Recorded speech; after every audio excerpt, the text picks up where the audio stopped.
Anger is reaching a boiling point in Shanghai.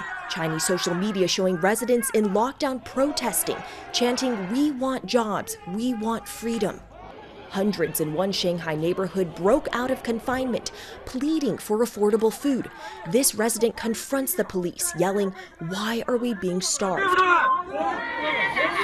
Residents in another neighborhood crowded at the gate inside their compound, asking, "Why not put us all in prison? We've been locked in for 26 days anyway." Shanghai is now the center of China's worst crisis since the early days of the pandemic. Most of the city's 25 million residents are under strict lockdown with no clear end in sight. Residents aren't even allowed to briefly step outside. CNN filmed this man walking in his apartment compound. He was immediately escorted back home. Social media shows children, even infants, separated from their families at a Shanghai hospital after testing positive for COVID-19. Isolated alone, crying.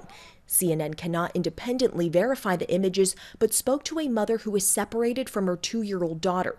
The hospital later said in a statement that it was moving its pediatric ward to make more room for COVID patients. CNN spoke to the daughter of this man who has late-stage stomach cancer.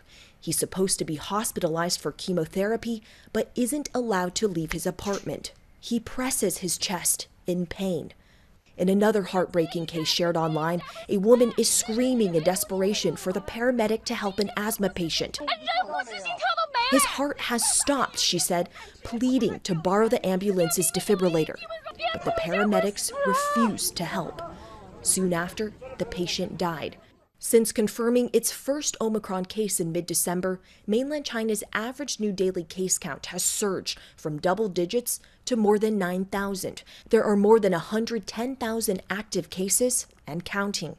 But across China, every single case is required to stay at a hospital or quarantine center, like this makeshift one in lockdown northeastern Jilin province.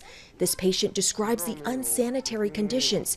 He says, "There is nothing here. No masks, no medical alcohol, no disinfection. Look at the garbage, the toilets." And social media shows this chaotic scene outside a makeshift hospital in Shanghai. CNN spoke to a woman who was there. Patients battling for limited blankets and food, no medical staff in sight, as medical resources in the city are stretched to the limit. The outbreak in China's financial hub is a grim setback for China's economic recovery. To keep operations running, some businesses are quarantining their employees at the office. This video diary shows 75 office workers locked down in 3,000 square feet of space. The workers said they lived in the office for 12 days earlier in March. Shanghai, China's bustling cosmopolitan city, now a ghost town. While most of the world is learning to live with COVID, entire cities and provinces in China are grinding to a halt. But for how long and at what cost? Selena Wang, CNN, Tokyo.